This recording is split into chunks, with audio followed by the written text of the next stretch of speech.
So this meeting is a special meeting where we have Svetlana Komogorova, who is going to talk to us about playback theatre. And Svetlana is a language teacher, a drama teacher. She's worked in playback theatre before. And is there anything else that you'd perhaps like to tell us about before we begin, Svetlana? Well, I actually wanted to ask all people who are present today, have they ever heard of playback? Have you ever had experience of playback? Maybe you attended performances, maybe you know about troops and groups that perform in your cities. I'm not sure I know it by that name. I mean, I've done theater where it's like you play something and then you change it and you redo it if it's similar to that. Like you choose the outcome that you want and you do it. But I've music therapy. I do music therapy and like we use a lot of role playing and changing the outcome. So maybe it's similar. All right. Mm-hmm. I've heard of it, but I don't really know what it is, to be frank. I'm just going to say no. Yeah. Maybe once we start, it'll jog a memory, but for now, I think not really.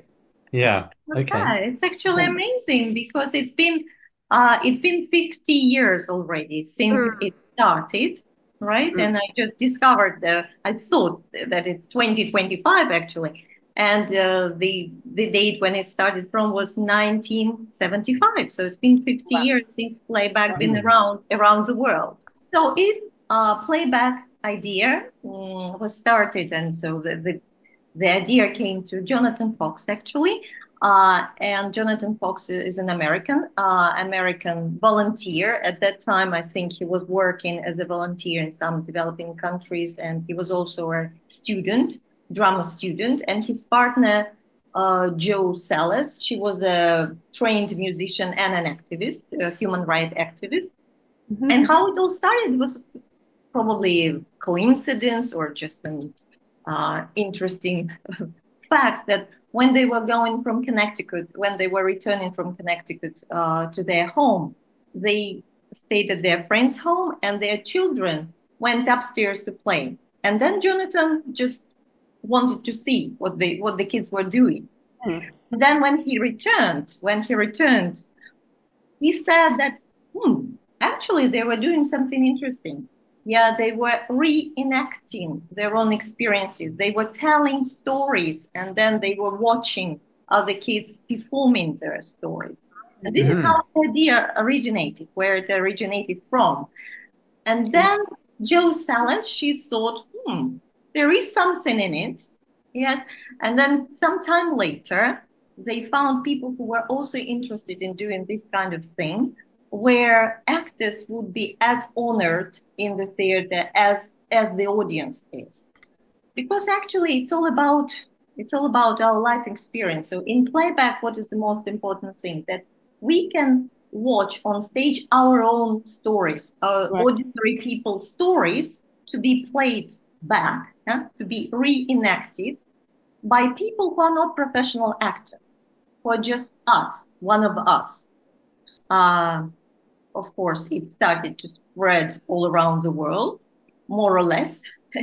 Yes, in Canada and New Zealand, where they were traveling and where they were exchanging experience with other professionals. And finally, in 1993, the School of Playback Theater was formed in New York, upstate New York, and now it is the Center for Playback Theater. Since I'm from Russia, I know from my own experience that playback has gained popularity in Russia. And I heard for the first time, probably like 7 or 8 years ago, I overheard a radio program. I was just doing something else. And then all of a sudden, I overheard the radio program where the leader of this playback group was being interviewed by a journalist. And she was telling what they were doing. And I heard, well, I thought something interesting. I never heard of it before. And I called the company because they gave the telephone and I was invited. I was invited to Oh, take part. wow. Yeah, I was invited because though I was not even hoping that I would get there. Yeah, and by that time, there had been already a couple of playback groups in our city, in our town, Khabarovsk. It's not a big place, by the way, in terms of size. There are only 600,000 people, maybe even less now. But there were already two groups that were doing playback, and I joined one of them. And for me, it was interesting because I was doing drama with my students, and I thought I would learn something. I would learn some technique that I could use then, because I wasn't planning to become a professional playbacker, right? So this is how it all started with me. So, and I think that though none of you has actually heard of what or participated or yes, been a part of the audience, but still I think it is gaining popularity now, and partly maybe because of the time during pandemic where people were enclosed in their apartments, in their homes, and they had very little connections with the outside world, and they wanted to do something, and they wanted to become social, they wanted to socialize, they still wanted to exchange experience, and they were under stress at the same time, right? Experiencing a lot of anxiety and stress, and playback was like a way out to tell how they were feeling, to share their feelings. Part. And then gradually it became part of society, part of community, because it's very. So what is the most important in playback is to create the atmosphere where people can share their life experience in a very safe atmosphere. Yes, where people would be eager, would be ready to listen. Because how we usually listen? If our friend, even probably a close friend or a partner or a daughter or a mother is telling us a story or telling us something, we probably are listening, but we say, okay, yeah, I know what you mean. I know what you mean. But do we actually know? Do we actually feel the same way the person is feeling? So, and playback, what is playback doing? It is actually teaching us how to look at other people's feelings and emotions in a way that they could be honored, Okay, and so let's look at the structure, because it's a very important thing in playback. So the form. So the main person, or I wouldn't say the main, but one of the main people in playback troupe is a conductor. But conductor is like a bridge between the audience and the actors. He or she is a very important person. He is the host and the facilitator. So conductor creates the atmosphere, right? Because there are usually not many people at the performance, maybe 50 or maybe 100, but not more than that, maybe fewer, even fewer. Depends where the performance is set. And usually there is a topic, there is a theme. And we talked with David about our today's theme, yes, and we decided that it could be about challenging of the new year, because we are all teachers, yes, we are all educators, and we challenge, we face different challenges during the year, and especially in the beginning of the academic year. And why don't we share these challenges today? So at the end of my presentation, we will have time and we will have opportunity to actually practice what I'm talking about. So conductor again. So conductor is the person who interviews the teller. And the teller is one of the people from the audience. The teller tells a story. The story can be about anything, but the most important thing, the story should be about himself or herself, about their own experience. It can't be about their neighbors or their friends. I mean, it could be, but then we should understand what is the relation of the teller to the person they're talking about, if that makes sense, okay?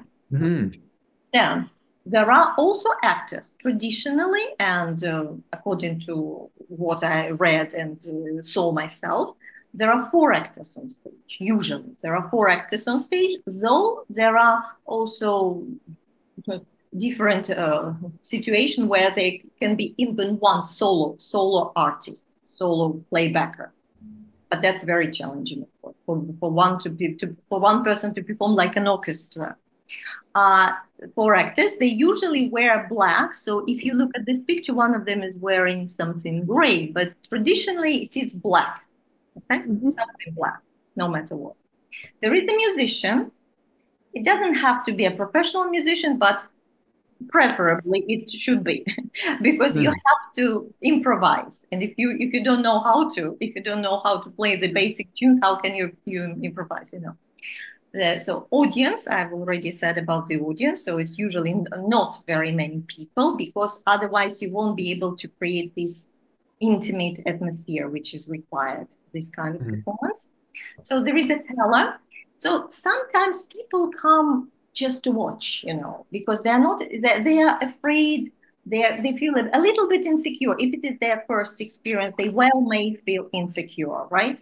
But while they listen to the other people telling their stories, then they also have this desire to share their own ones because it's all about, you know, it's all about, I don't know, wanting somebody to witness our life experience, right? Because otherwise it may go pass unnoticed. And this is what we all need to be able to be heard.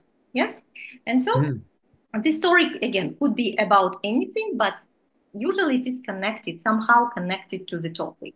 For example, the performance I was present last time, it was in my hometown in Khabarovsk. It was called The Voices of the City. The Voices of the City, and the stories that people were telling were somehow connected to their experience of living in Khabarovsk, because some of them were not natives to this place. They arrived from different other places, and their first impression of the city, their first impressions of the people. So this is what they were mostly talking about, but not necessarily about them. So, and then when the first story is told, the conductor can ask questions, for example, who has anything else? Do you want to continue? Yes. And then the other person from the audience comes, and the person usually sits on the left. Yes, the teller and the conductor are on the left. There is a musician on the right. There are 4 chairs in front on stage, and the actors also standing. At the beginning of the performance, they are standing, then they perform. So what else is very important, as probably in all other theaters, but especially in playback, so you have to be ready to your partner's ideas, because in playback there is no script, as you can understand, because we never know what kind of story is going to be told, and there are no stars. So in playback troupe, there are no stars. You have to be ready to subdue your ego, you know, to create a performance. And if, for example, you had some idea before coming on stage when you heard the story, and then your partner comes up with something completely different, you have to adapt, you have to adjust. Yes, you have to give up on your idea or somehow adapt it to what is going on stage. So it is saying yes, that yes and principle. Yeah, yes and principle. Another important thing is the heart of the story. So what is the heart of the story? Sometimes people tell stories which could be boring or very long, or the story is all about, you know, all over the place, as we say.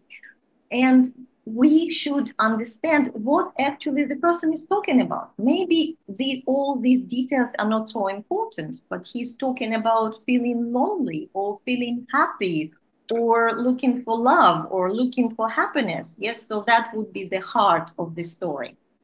And this is what the actors should work on. Yes, when they go on stage, they don't have to, I don't know, remember all the details, but they have to understand what the story was all about. So the heart of the story.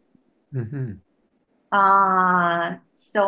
yes, the basic principle of playback, like I say, for example, saying yes to other people's suggestions, that's very important, and letting go of your ego, yes, not getting attached to your ideas, even if they seem brilliant at first.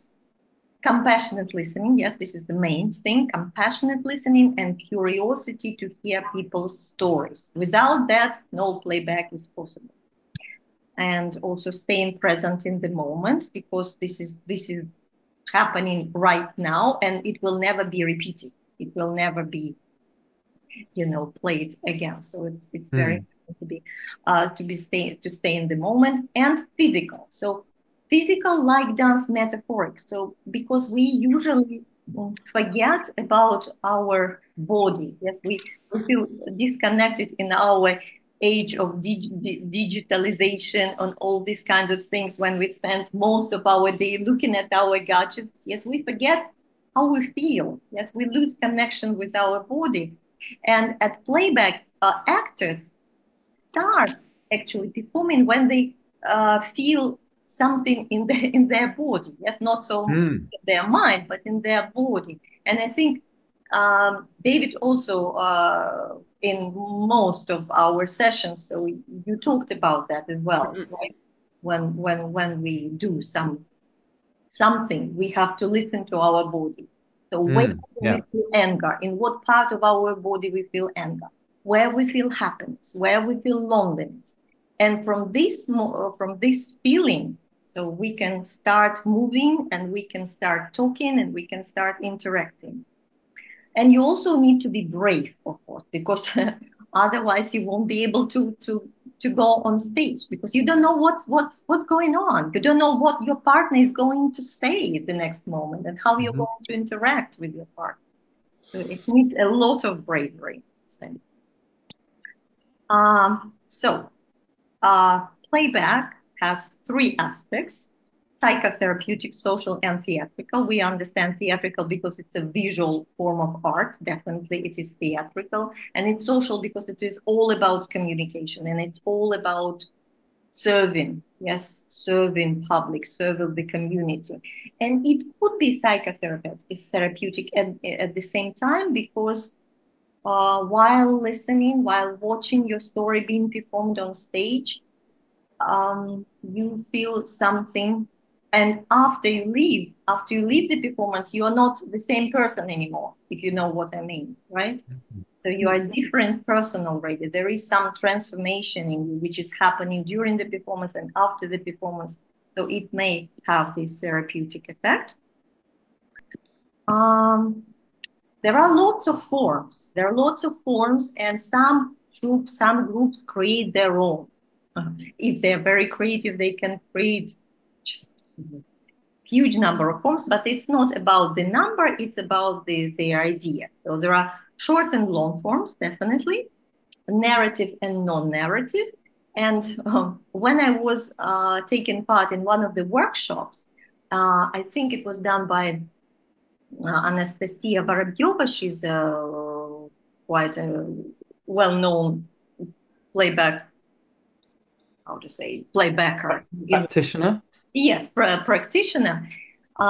She gave us a very interesting exercise. So we listened to somebody's story. So one of us was telling a story, and we needed to put it in action, to reenact it using our legs only. Only our legs. Okay. So our whole body was like a poker face. Yes, the body is not moving, no words at all, only the legs. Yes, and so there were two of us, for example, performing a story about love, separation, or something like that. There was a musician playing. That was an amazing experience. I still remember it, how it felt to be an actor in this kind of exercise, and how it was to be part of the audience, to watch it. So you actually can do that. You can do it with your hand, you can do it with your arm. Yes, you can do it only with your face. And this is good exercise that could be practiced with kids and with adults, with teenagers. Sculpture, it's a kind of a short form, and we are going to practice this type of playback today, because it doesn't require a lot of time and preparation and whatever. So it's called fluid here. David, I was trying to remember the word. It's called fluid sculpture, because it's not static, it can move and it can talk. Mm. It's usually used with not even stories, but when we ask, how were you feeling this morning when you woke up? And you give your answer. Yes, I was feeling great because the birds were singing and the sun was shining. Yeah. And then the people who are acting it out, yes, can transform it through their own bodies, through their own feelings. They can move, they can talk, but it's short. It's quite kind of short activity. And at the end of this, they should stand still because to make it look like a sculpture. And of course, while we are doing it online, it would be difficult, but I think possible. We can try. Yes, we can try. Svetlana, can I just ask a question here? And maybe if anybody else has got a question so far. But so it starts off with one person's story, somebody in the audience, right? Right. So you've got your four actors on stage plus your director or conductor, that's it, and a musician quite Yeah. often. So does the first person start by just telling the whole story? Is that what it begins with? The performance usually starts with short, not even, no, yeah, short stories, and then it progresses. Normally, it progresses to longer forms. So normally it's just a warm up, like a warm up, and we ask. So the conductor asks the audience to come up with stories which are not very long. Yes, so some small episodes or whatever. Yes, and then it progresses. So the audience member tells a short story, and then the actors respond to it. And then the actors respond, yes, and then the other person from the audience say, "Oh, I want some. Yes, I remember something I would like to share with you." Yeah, it's like that. Yeah, got it. Thank you. So there is another form which is called pairs or couples, and usually it involves some conflict. If there is some conflict in the story that the teller is sharing with the audience, it's good to have like two voices. Yes. If there are four actors, so two of them will be directing their thoughts in one place, in one direction, and two others would be adding ideas, so quite contrary ideas, because it's always like what conflict is all about. Yes, you are in two minds about something. Transformation is just some very that's probably the plane. Yeah, that's the plane. Transformation, yes, when the teller experienced some transformation. Yes, in the beginning of the story, he was like that. At the end of the story, he's a completely different, totally different person. There could be chorus as well. Episodes is when there are a lot of things happening in the person's story and they are not connected. There is no logical connection with each other. Sometimes there are stories like that. So it could be performed in episodes. And the most interesting form of playback is actually a story itself, where there is the main character, so that is the teller, and there are some other characters, if there are any, and there are some ninja characters, as we call them. And yeah, ninja characters don't necessarily have to be people. They could be some abstract things. Yeah, it could be an emotion, a feeling like love, or I don't know, something else, or it could even be a country. Because just a couple of days ago, I read about, or maybe listened to a podcast where a person was telling about a performance she was doing, and she was performing a role of the USA as a country. Oh, I see. Yeah, and the country was lying on the floor in convulsion, experiencing disease and sickness, and so that was, of course, metaphorical. So, as you see, ninja characters could be anything or anybody or anything. And if it is a story, if it's like a long story, a conductor is asking the conductor is asking the teller, who is going to play you? Irina, Maria, David, or JC. Yes? Mm-hmm. And Yeah. the teller say, oh, that will be JC, Josie. Yeah? Okay. Yeah. Who's going to play your partner? Oh, that will be David. Okay.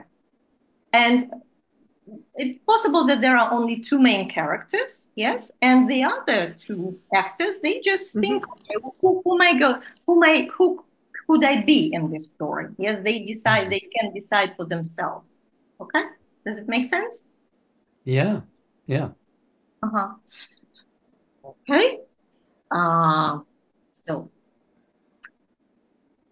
we talk about working with children. Yes, we all do. We work with children, we work with teens, and of course, all of a sudden introducing the idea of playback would be too much for them. Yeah, we can start with some small things. And there are lots of exercises that could be done with them. For example, you can encourage your students not to use language at all, because this is the way how we put the focus. Yes, we shift the focus to our body. So Mm. the person is telling a story, yes, but you are not allowed to be verbal. You are not allowed to use language at all. You only can dance, you only can move, you Mm-hmm. probably can produce some other sounds, but that's not language, okay? This is one of the exercise. Then another good exercise is when your body and language go in two separate directions. For example, the person is talking about being happy, right? Being happy, and but your body language is all about being very sad and depressed, and that's quite a challenge. Quite a It challenge. does sound a challenge. Yeah, Yeah. it's a challenge for professional actors, but it could be even a bigger challenge for teenagers. But I'm sure they would be happy about this kind of, Mm-hmm. because it's very unusual and it's fun. It's just fun to do. Mm. Another exercise could be when you tell the stories in gibberish. Yes. So the person is telling his story or her story in gibberish, but you have to use, of course, the teller has to use his facial expressions and body language and all this kind of thing. And then the actors reenact it as they understood it. Okay, as they understood it, and then they asked the teller, "Was it really what was your story all about?" Yeah, Mm-hmm. did we get the right?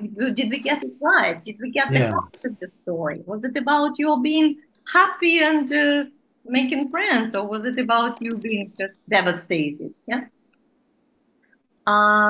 So another game is force one out. Force one out. So as we know, there are four playback actors, and while one of the people is telling their story, one of the actors leaves the room. Leaves the room. He doesn't Yeah. hear the story, doesn't listen to the story, and when he comes back, he watches the story being performed, and then he has to understand. He has to tell what the story was all about. How he understood. Yes. So Mm. that's another interesting exercise, I think. Mm-hmm. So we did it. I remember we practiced it. It was very challenging, but fun. Yes. So, talking into about playback, you can't avoid the topic of archetypes because it actually helps. It actually helps because it provides the structure. We know if a person is telling a story about his mother, definitely there is a father. There should be a father, or there is a sister and a brother. So it all could be archetypical.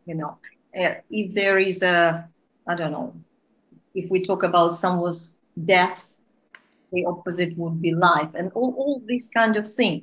And sometimes the story is all over the place. So I remember a girl telling a story that was about, it had so many details. And we as actors, we couldn't understand what was she talking about at all. Like it didn't make sense. And then one of Mm-hmm. us just came up with the idea, oh, it could be a fairy tale, it could be a fairy tale. And she started saying, once upon a time, there was a girl, and she was walking in the forest, and she met a wolf, and she met a hare, and she met a bear. So, and then all of those details all of a sudden started to make sense. So they took their place. It was like a puzzle being completed. So it helps. So archetype thing helps in lots of cases. So and just to finish with, uh, I'm giving you here two sources. There are two sources where you can read and where you can listen about playback, but there are a lot more, of course. There is a very interesting interview that their daughter, Hannah, Jonathan and Joe, Joe Sellers, their daughter, Hannah, she asked her parents how it all started, and because it was interesting, because she experienced it as a child, but she wanted to hear the story from the other end. And as a child, when she was sharing her experience from her earlier childhood and when she was a teenager, she felt a little bit embarrassed. She felt embarrassed about what her parents were doing because they were not like normal parents. Normal parents, check their children's homework and ask you just simple questions. How was your day? Yes, what did you do? And her parents brought her to the playback performances, and this is how she brought up. And she had a very interesting experience. And of course, she's also now doing some sort of theater activity. Yeah, So there are lots of things to read and to listen to. And this podcast, this podcast, Playback Theatre Talks by Noah Leibu, if I pronounce your name correctly, all those episodes were actually recorded in 2020, 2021, but then for some reason they stopped doing that. So it was during pandemic, right after pandemic, probably just because they didn't have much to do. So they decided to record those episodes, but they're wonderful. If you listen, you can, I think, find lots of interesting and useful information and just ideas. She's she's working in Germany. This is Noah Label. She's in Berlin. And we have quite a number of, I think, of troops that perform in Berlin now at the moment. So why don't we, practice already something? Or shall we watch the video first, David? I think it would be good to do some practical activities now. So then why don't we start with these short forms like sculptures? Yes, again, not liquid. What are they called? Not liquid sculptures. Fluid. Fluid, yes. So let's do it. Yeah, how the playbackers say, now let's do it. Let's go fluid. Yes, let's go fluid. And it depends how many people will be in the room. How many people are all together, David? Well, if we exclude you, there's 2, 4, 6, 7. Okay, 7. 8, because Sarah's joining us here. Okay. So we could possibly have 2 groups of 4. Yeah, 2 groups, and then one would be interviewing, so that's the conductor, yes. Yeah. And there will be a teller, and every time we have to change. Yes, we have to do it in turn. Huh? Okay. And yeah, so questions would be very simple. Again, how My did you do this internet's very unstable. Huh? You see? Josie's having problems with the internet. She's freezing up, but Okay. I'm not sure what she said just then. Josie, what did you say? Are you okay with the internet? I said no, not really. It's terrible, but we can try anyway. Josie, Let's see how it goes. It quite often helps if you log off and log on again. Have you tried that? Yeah, okay, I'll do that. Let's try that. I'll do that. Okay. Yeah, Okay. I don't know how to do it though, mind you. Let's, leave, yeah? close Zoom and then click the link again. There we go. So the idea is, so one of you comes up with a question, with a simple question, like how did you feel this morning, or what was your first lesson about if you started your academic year already? What was your first lesson? How did it feel? Were you happy to see a student? Something like this, very simple, right? And the other three people have to after you listen to the answer, of course, after you listen to the answer, you have to interpret it in your own way. You don't necessarily have to repeat the words that has been that have. So could you give us an example? For example, if I was in a group with Patricia and Laura and Maria, um, and I might ask a question like, how was your first lesson of the term? What would Okay. be the next step to do to make? Okay, then we have to listen to the answer, obviously. Yeah. So And I would listen to three answers. no. We would listen only to the one person is answering. I Yes, see. it's the Right. teller. Yeah, Yep. it's the teller, and the three people who were listening, Yeah. this excluding conductor. So, or two people. I don't know if we exclude the conductor, we exclude the teller. So there are two actors left. Yes, two actors. In Okay. our case, it is two actors left. So these two actors have to express this feeling using their own feelings, their own emotions, their Yeah. own body. Yes. So interpreting this idea, you can use words, you can use movements, you can use sounds, but at the end, it should be stable as a Could sculpture. I suggest that we start off with the whole group and Yeah, just yeah, have a small group of us doing this so that you can direct it and yeah, lead sure. us through it? Hmm. So, who would like to take part? Put your hand up and I'll choose you. Laura, Sarah, Omida, and Kirsty.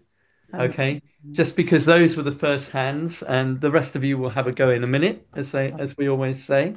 Uh-huh. So So maybe you will be a conductor then, David. I could be a conductor, so that would make five of us then. Is that all right? Yeah, absolutely. Yeah. Okay. Hmm. So my question to the other four, and by the way, you should remember who you are.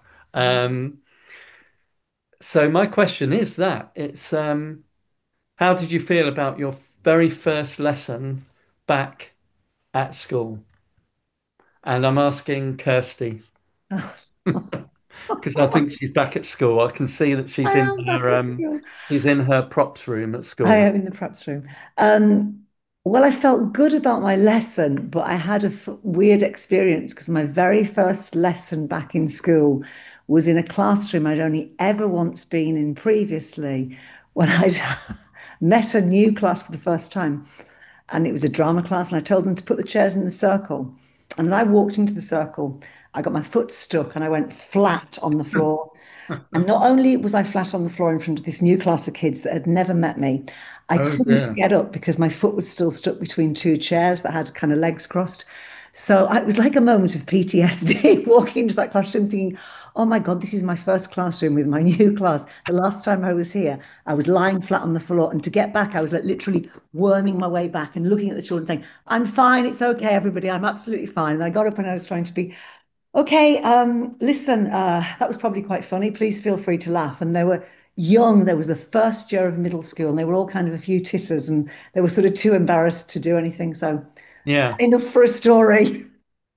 Uh-huh. that And sounds now, quite David, as a fun. conductor, you can say, and now let's see it.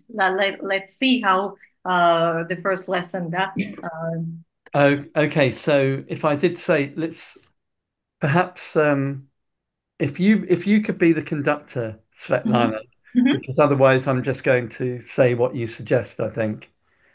Okay, so and And now then you could lead them through it, because in I a don't quite sculpture. know what to do. Uh-huh. So let's watch this interesting experience in a form of sculptures and a Mhm. fluid sculpture. So and anybody can start. Okay. Mhm. And I just have a question. Are we repeating one? Like if I choose my movement or my sound, am I continuously repeating it? No, not necessarily, but actually, when we do it on stage, it is possible. Yes, it is possible that you can repeat it, but you may just do what you sing and then freeze. That's also possible. Okay. Hmm, Mhm. okay. Mhm. And where do you Again, put we somebody have to lie listen to flat on the the heart. floor? Yeah? We Yeah. have to listen to the heart of the story, not necessarily some details, but how the teller was feeling and what kind of Okay. experience she went through. Mhm. So, Umida, why don't we start with you? Mhm. Okay. Could you Uh, show us a pose, a freeze frame, or a fluid movement frame, a reaction to Kirsty's story? Yeah. Mhm. Yeah, I'm a bit hesitated. Should I imitate the teacher or the students? It could be Well, either, I think. I think of course, you have to think about how the teller was feeling, not the Ah, right. students, how the teller. So it's all Okay. about the teller of the story. Oh, okay. Thank you. Um, Okay. Mhm. Yeah. Mhm. Could the others in the group do that as well? Yeah, they have to. Their own interpretation of Mhm. In something their from the own story. interpretation, exactly. so can it move? I mean, It can move because that's why it is fluid. The sculpture can move. It can make some I sound. would do something like this. I would do like, Yeah, yeah. Mm-hmm. Okay. That I was mean, into very the graphic. circle with a great food, and then it totally gets destroyed. Mm-hmm. Um, I can how go. about Sarah? Yeah. Um, Yeah. Okay. If I'm the conductor, Mm-hmm. I very much want to comment when I see people do something. Uh, Is that allowed or not? no, not really, not really. Okay. But then, when all the people, when it's done, the conductor usually asks the teller, "Was it your story? Is this your story? Is it how Okay. you see it?" Yeah. So who else did I choose to? I can't remember who else I chose. I think there must be one more person who's going to show a reaction. Could it be Mhm. Laura? Could you show your reaction? Okay, well, I feel it like it's in two steps. So that's why I did my, do you want the reaction at the beginning or the end? That's my Let, question. let's It's go for the end. what part of the story do I tell? It's like, It doesn't matter actually. It doesn't matter. It's how you think it should be interpreted. What was the heart of the story? What was the beginning the most important part, or was the transformation? Yeah, how Kirsty was feeling at the end. I think the transformation was like trying to include everybody and then I totally blew it. So I guess the end I would just be like, what the, you know, Yeah. what did I do? Okay. Mm-hmm. And And then then we will have to ask Kirsty. So, was it your story? How do you feel about it? Well, maybe it wasn't an ideal story for this because I was asked about my first day at school. My first day at school took me back to a memory from the previous year when something kind of dramatic had happened, Yeah. and I'd had this kind of embarrassing experience, and with a new group of students. So it was interesting to see how it was interpreted. But I suppose what I was trying to say about the story was it was like, oh my God, this is embarrassing. This is the room where that awful experience happened. So that for me, there was Mm. kind of like I yeah. suppose that person who did the arms round. I What did Yeah. you, Laura. had and then I fell. Sarah, Yeah. Sarah, what did you do for your action? I'm sorry, can you remind me? Oh yeah, because felt kind of, I suppose there was that kind of like, oh God, that was, but it was also being in a new space with a new set of kids and not wanting that. Yeah, I don't know if I've seen, if, there was no, I'd like to maybe have seen collectively how the children felt in that situation, but I don't know if that's an important part of the story or everything's from my perspective. Oh, if we put it in the form of a story, then of course we can include students as well. But because it Yeah. was a sculpture, so sculpture is usually about the teller, about the Mm. teller. Okay.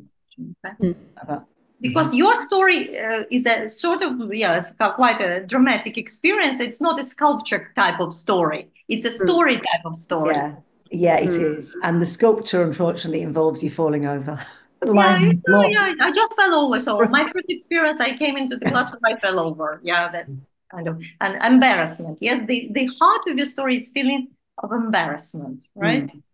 I think that's what. Yeah. Sarah's raised her hand. Thanks. Just trying to visualize, because I had said in the chat earlier, I had done this many, many moons ago, and so it's in there, and I'm trying to like dig it back out again. Would you envision the actors going one at a time, or that everyone does their movement in unison and we see it as a collective movement? Usually one at a time, one at a time. So when we are on stage, one comes first, then the other comes first, and then after sort of making something, we And this is just for this warm-up exercise rather than just the just Playback fluid. Theatre. It's just fluid. Yeah. So maybe there will be another person who would like to answer the same question, right? Because one of the forms would be like, maybe the ensemble or the chorus, which would be very fun to do with this. Yeah, chorus is great. Chorus is great. Usually in chorus, you repeat one phrase. Yes, and you also add, so like a phrase that like a leitmotif, yes, leitmotif of the whole story, and it could be repeated by all the four actors, but there are also some ideas added to that would be a chorus type of story. And again, it's about emotions. So probably Kirsty's story was good for chorus presentation. Because if you wanted to see the kids' reaction, kids in there too, I think the chorus. Yeah, it's important. That's what I thought of, that would work really well. And then and the teacher, or even without the teacher, but they're doing something where we see the teacher because of their. It would be interesting to see from the perspective of the children, the ones that because they were very young and they didn't want to be laughing at a teacher who was before them over. Why don't we do it in another form? Yeah. The same story, but in the form of a choir or chorus where you could repeat. So, for example, first actor comes up with an idea. Yes, comes up with an idea, and it would be repeated over and over by others, but there would be some details added. Also possible. So, is that a sentence, or is the idea a phrase? Or... a phrase, just a phrase, yes. A phrase. Oh, how awful it is. Oh, how embarrassed I am. Or, oh God, what's going on? Yeah. Oh God, I'm lying on the floor. Oh God, I'm lying on the floor, like that. And then if this one is repeated and some other ideas are added. We can do it this way if you want. I have another idea, and I don't know if we could do it online, but like if it was the chorus were the kids, and for instance, we're all sitting, nicely, and then we look to our left, which is, I don't know, to the right, however you see it. We look at the left and we see her coming in, and we follow her light, like with the emotion changing across our face, like, nice. Oh, there she is. And then, oh my God, oh, how horrible. Like, she's flying, right? Yeah, it would all be great, but you know that in playback we can't discuss anything, and you have to just follow with the So you wouldn't direct that scene to happen. Gotcha. Yeah. Okay. But it might be improvised. One might be improvised. Okay. Especially if the actors are used to working together and doing yes and in their work. Yeah. Okay, then we can maybe listen to another person's story, and it would be interpreted as a story, not as a sculpture. Not as Shall we do that? Yeah. Right. Well, Svetlana, what do you think should we start off with the same thing, the same question? Well, not really. I think we should ask our audience, do you have any stories now? Would you like to share a story with us like that, like it is done at the performance? Yeah, I'm sure some people must have one that they are thinking of. I can try to tell me my story from this morning. So I spent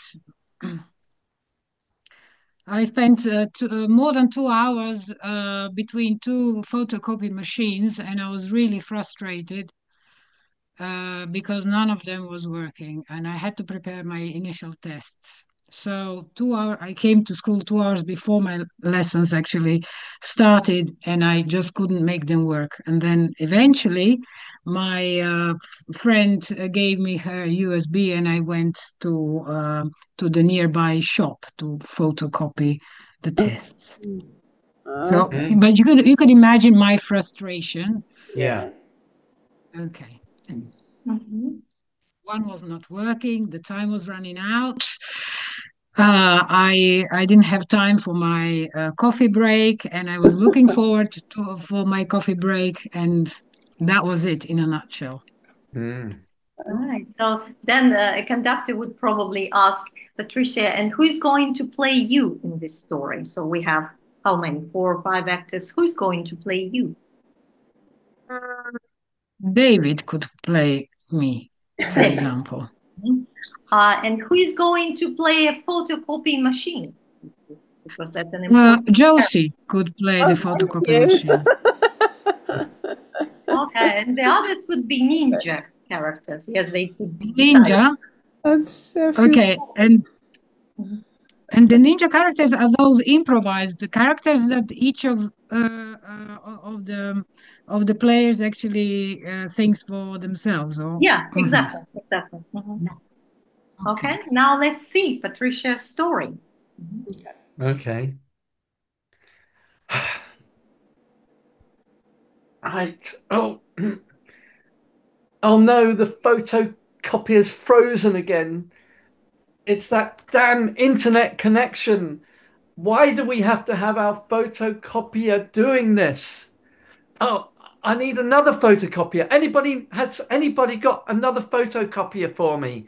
Surely one of the ninjas must give me another photocopier. Beep, Oh, beep, oh, beep, yeah, let me beep. try this one. Oh, okay. I'm going to open the lid and put my documents in there. Right. Beep. Beep, beep, beep, beep, beep, beep. Right. Okay. Okay. I'm going to go back Beep, to the other beep, photocopier. beep. But oh no, the lid's stuck. The lid is. Delicious warm coffee going cold. Oh, oh, Delicious warm coffee going oh, yeah. Yeah. cold. Oh, my Not for coffee. My coffee. you. Right. Oh, No, yeah. not for you. You don't get me. No. Oh, okay. Beep, I beep, could beep, kill from my coffee right now. I could beep, really murder a coffee. This is beep, just not fair. What am I going to do? beep, beep, beep, beep, beep, I've beep. got the test happening in less than 2 hours. Oh, let me try Josie's photocopier again. Right. Tack, tick, Mm. tack, tick, tack, That lid is just tack, stuck. tack, Um, tick, I tack. need a shop. I need a photocopying shop. Anybody seen a photocopying shop near here? Please, there must be one. Anyone? Umida, Laura, has anyone seen a photocopying shop? Go that way. That way, but Umida's saying the other way. Okay, well, Beep, I'll beep, go this way. beep, Right. beep, beep, beep, beep, beep, Oh, beep, hang on a beep, minute. beep, I beep, think the beep, beep, beep, beep, photocopy is beep, beep, beep. working. I think it's working. Right, I'm going to come back now. Yes, yeah, the lid's up. Right, I'm going to put my stuff in there. Okay, and beep. Beep. Oh, God. Right, okay. I'm going. Sorry, I've got to go. I've got to go. I'm going to the photocopying shop. Do you think it's still open? Laura, is your one still open? Yeah, okay. I'm going that way. That way. That way. No, that way. That way. Okay, that way. Right. Okay. Well done. Yeah. Great. That was really great. My arm is hurting. Oh, Oh, so, Patricia, how I, do you feel about your story? yes, I felt great, especially because David was actually shouting everything that I wanted to shout, but I couldn't. Yeah. I would I would have said everything because when you're frustrated, you just can't control yourself. Yeah, So yes, thank you definitely. very much. That was also very therapeutic for me. Yeah. So I saw the funny side of it now, saying it from a different perspective. Yeah, that's the idea. And I think Laura also came up with the idea of time, right? Because one of the Yes, main characters could be time running out. Yes, it was an important factor in your. Oh, it right. was a Yeah, very it important, was. and I loved Sarah's coffee going cold because that was at the back of my mind, Mhm. and this was very important that I missed it. I missed this socializing with my friends and with my colleagues, and that was a very important thing Mm. to point out. May I just have a question? How I didn't quite get do you structure the stage? You said that there are some people to the left, some on the right. No, no, there are Uh, four actors sitting on okay, their chairs, four actors. There is a yes, musician usually sitting on the right, and there are on the right. two chairs because while the conductor's interviewing the teller, sometimes they're sitting next to each other. So it's kind of protection. Yes, the conductor is protecting the teller. So emotionally, psychologically, Hmm. so that the Right. teller wouldn't feel alone while he's sitting on that chair exposed to Mm. all the audience, Yes, that's like that's the ritual. That's the ritual. And another thing, at the end of the performance, so no matter how many stories have been told, the actors have to keep them all in mind because at the end they put them all together. That's a Oh, very wow. also interesting kind of thing. Yes, Mm. they like maybe one phrase from one story, another from another story, the third from Mm. another story, and but they all like weaved into one big ball. And this is what actually was happening on that video, David, that I sent you, a playback video, not the children's video, but the playback video. That was the Yeah. end of the performance, and they were remembering all the stories that have been told. And I think the topic was about the truth. I think it was about something like that, about telling the truth or just being truthful. Should we watch that video? Yeah, let's watch it. It's quite short. It's only about a minute long, I think. So let me just find it and Not if this I one. can show it to you. Yeah, Right. this one. Is that the one? Yeah. Yeah, that's the one. But from the beginning, because that's the end of it. Okay. Yeah.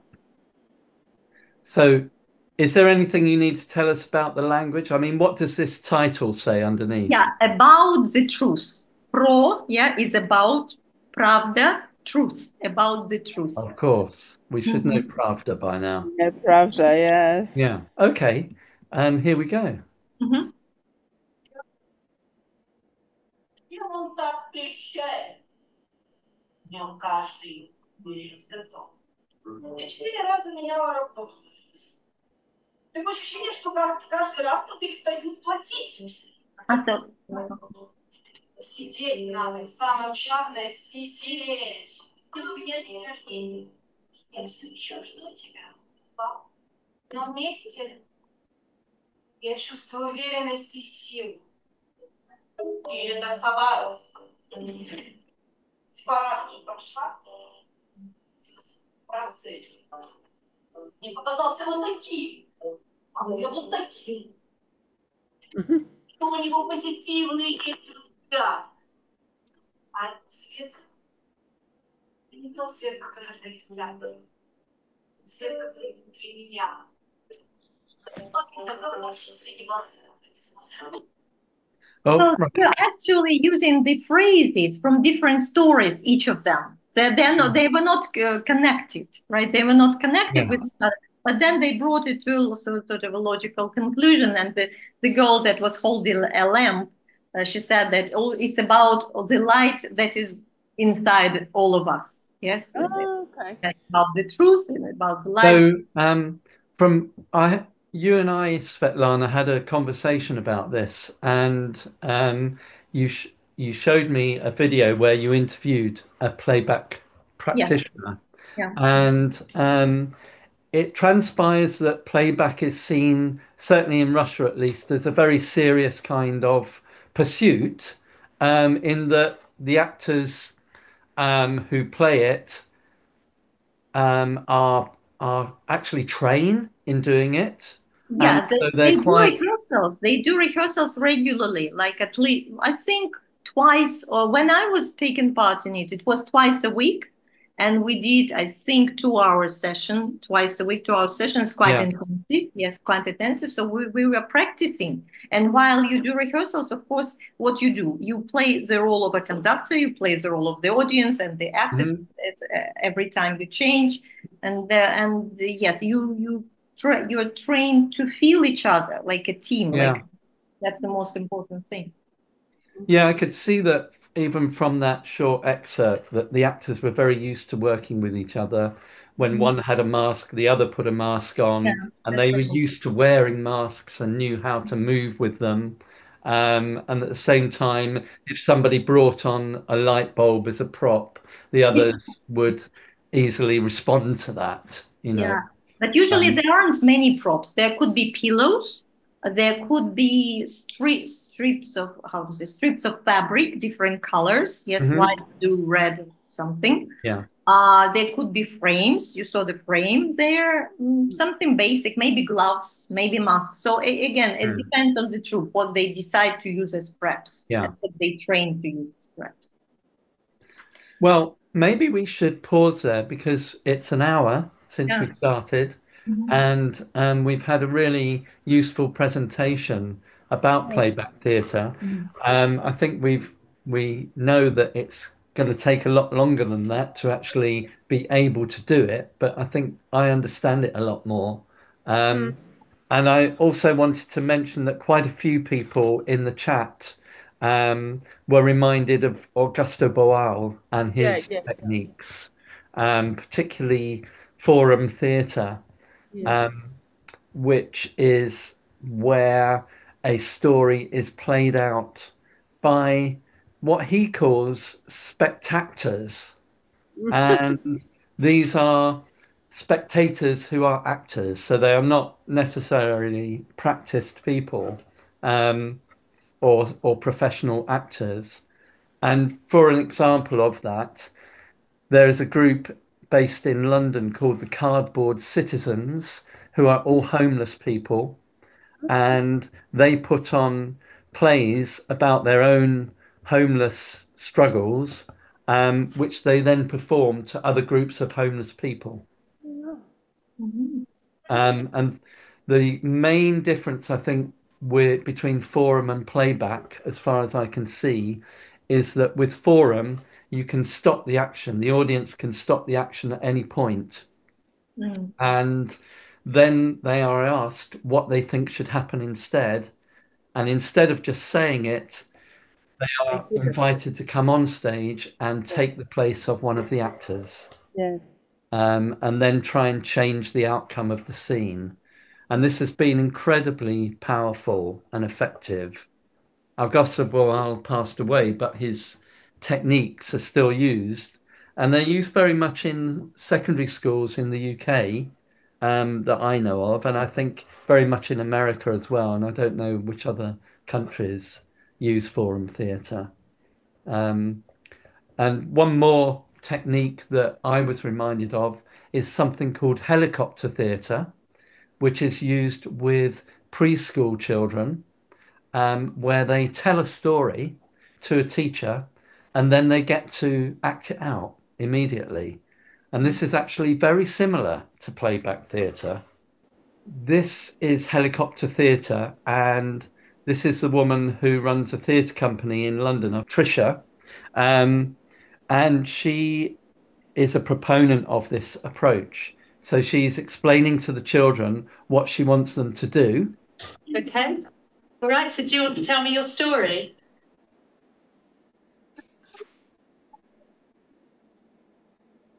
Okay, you write that down. Once upon a time, there was a friendly tiger.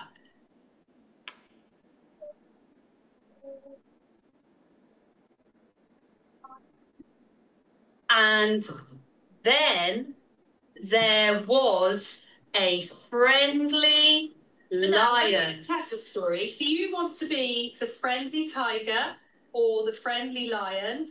or do you want to be the wind? You want to be the friendly tiger and have a bit of a circle. So this is similar in a way to Yeah, Playback very Theatre, similar. in that the person who told the story gets to choose actually what they will be in the story. So instead of choosing who will play it, they get to choose what they want to be. Mhm.